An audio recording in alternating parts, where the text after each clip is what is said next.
All right, welcome back, everyone. Buckle up, because today we are going deep into a contract that's been shaking things up across the whole sports world. It's been a crazy week. It really has. And of course, we're talking about Juan Soto's move to the New York Mets. This is not your everyday baseball deal, is it? It's massive, not just for baseball fans, but like you said, the whole world of sports is talking about this. Exactly. So we've got to unpack it, figure out why it's such a big deal, and we've got some great sources to help us do just that. Yeah, we've got the financial breakdowns from places like, Reuters, CBS Sports, TalkSport. So you do. But we're also going a bit deeper, behind the scenes with some stuff from the New York Post and the Sun. Those are some good ones. So let's start with the basics, right? This contract is it's massive. $765 million.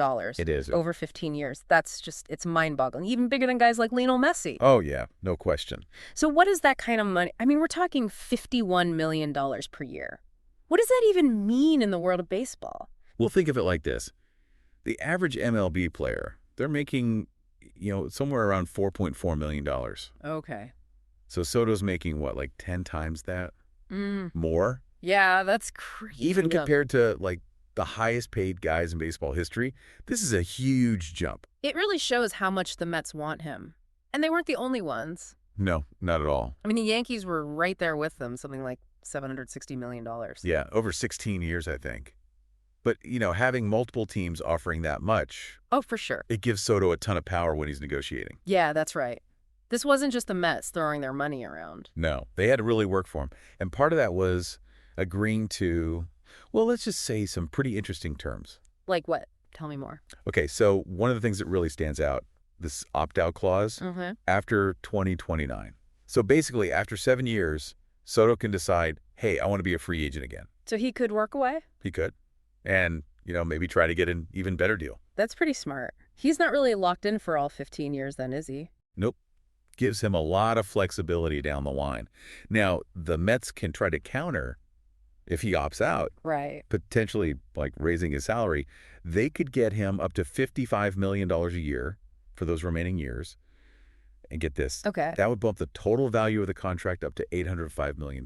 Wow, that's hard to even imagine. But there's another thing, right? I think it's called a no-trade clause. Right, a full no-trade clause. Yeah. Big deal. Explain that to me. I'm not really a baseball expert. What does that even mean? Basically, it means the Mets can't trade Soto to another team without his permission. Oh, interesting. So he really has control over where he plays. He does, yeah. Yeah. And to have that kind of control in such a long contract, that's not typical. Shows how much they wanted him, for sure. It does. So we've talked a lot about the money, right? But there's other stuff, too. With perks, right? Oh, yeah, the perks. The New York Post had all the details on that. Yeah. A luxury suite at every home game, plus 4 more, really good seats for his family. Living the dream. And, this is part of a trend we're seeing, I think, across all professional sports. Teams are realizing it's not just about the paycheck anymore. It's the whole experience. It is, yeah. Making things good for the players' families, understanding that, their life isn't just baseball. Yeah, totally. It's like a whole package deal now. And don't forget about the security detail. Oh, yeah. That's not just for show, especially in a city like New York. You're right. That's a real consideration. It really highlights just how how much pressure there is on a guy like Soto.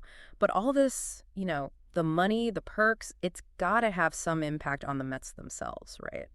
Absolutely. What does a contract like this mean for the team? I mean, it's a big statement from the owner, Steve Cohen. He's basically saying, we're going all in. We want to win championships. No doubt about it. But then there's the question of, could spending this much on one player, could it backfire? How so? Well, could it prevent them from, building a really strong team overall?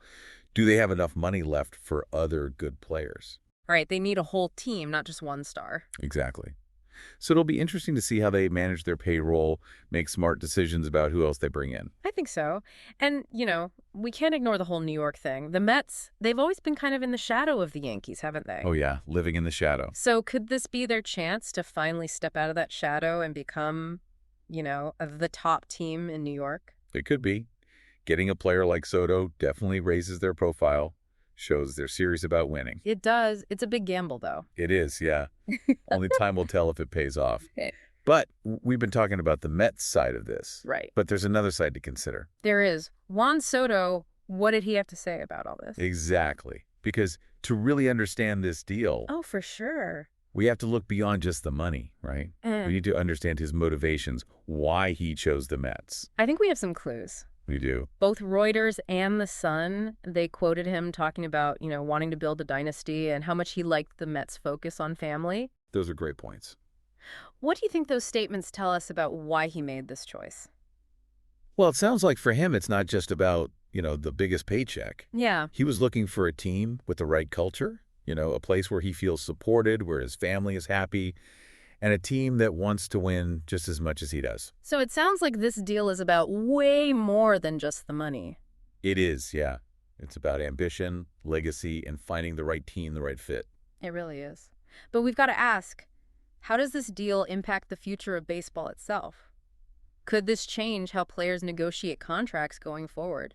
That's a great question. And you know what? That's exactly what we're going to explore in the next part of our deep dive. You can't miss it. Stay with us. Think about what we were talking about before the break.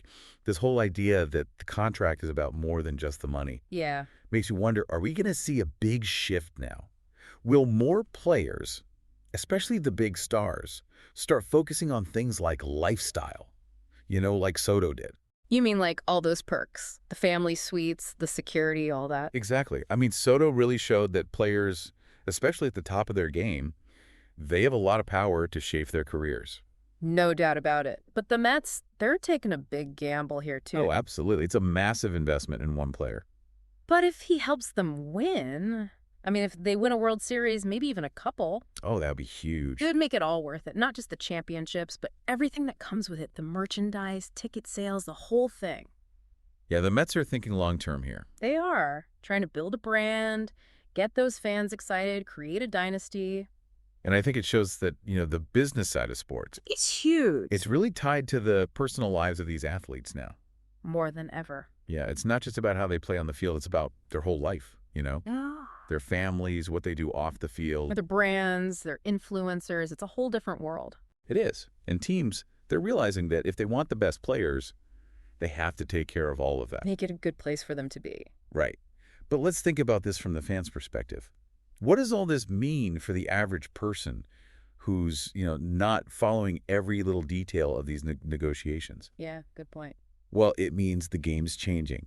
How teams compete, how players negotiate, even just the experience of being a fan, it's all evolving. And Soto's contract is like a perfect example of that. It really is.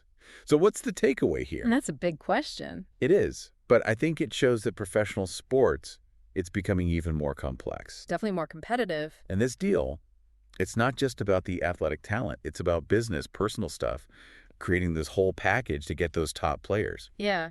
Makes you think, if you were in Soto's shoes, would you trade some salary for those guaranteed perks? More time with your family, that's security.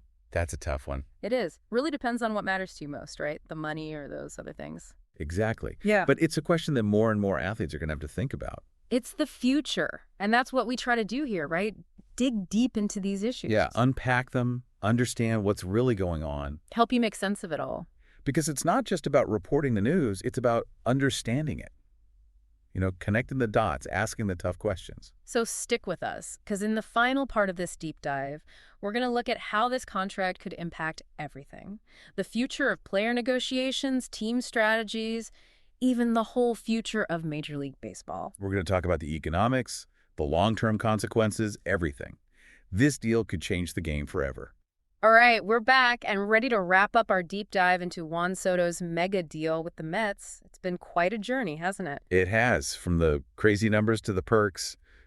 Who wouldn't want a luxury suite? Right. But now we've got to look ahead, think about the bigger picture. What does this contract mean for the future of baseball itself? Well, it could really change things. The way teams negotiate with their star players. How so? Well, we were just talking about those lifestyle elements, right? The family considerations, security details, all those perks.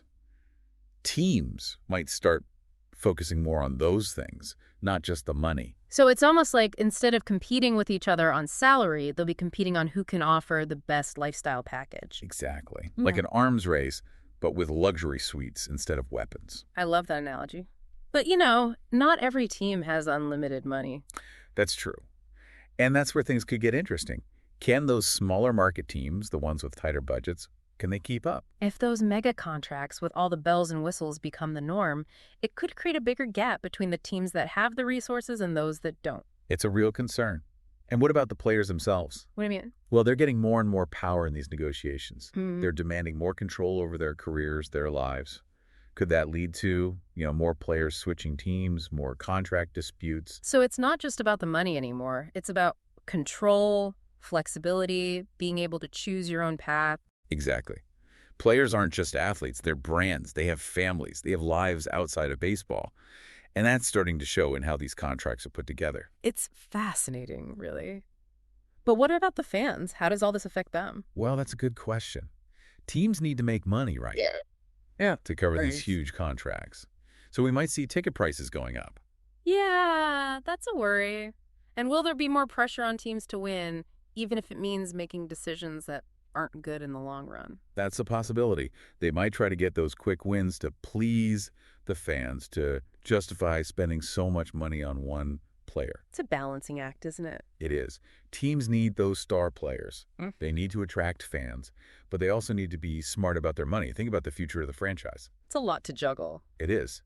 But, the Juan Soto contract, it's more than just a contract. It's like it's starting a whole new conversation about the future of professional sports. Yeah, that's a good way to put it. It's making us rethink how we value athletes, how we build teams, how we balance the needs of everyone involved. The owners, the players, and of course the fans. It really is a turning point for baseball, isn't it? It is, and it's a reminder that this world, the world of sports, it's always changing, always evolving. You never know what's going to happen next. That's why we love it, right? The excitement, the drama, the big moments. Exactly. So thanks for joining us on this deep dive. We hope you've learned something new, gained some new perspectives on the world of sports. And we want to hear from you. What are your thoughts on this whole Juan Soto deal? What do you think the future holds for baseball? Let us know. And until next time, keep exploring, keep questioning, and keep those critical thinking caps on. Today is your lucky day. Today is the day that our $3 website works for you, paying you directly to your PayPal daily. Imagine $3 ongoing continuous payments to your PayPal account. Imagine falling asleep and waking up to $300 in your PayPal account. How would this make you feel? How could this help you? What bills could you pay? What kind of fun could you have? What does that retirement look like now? All for a one-time payment of $3. This website is DFY done for you, fully built and completely hosted, and never stops collecting payments for you. You have spent $3 on coffee on a regular, but that coffee won't help you create multiple streams of income. Click the link below.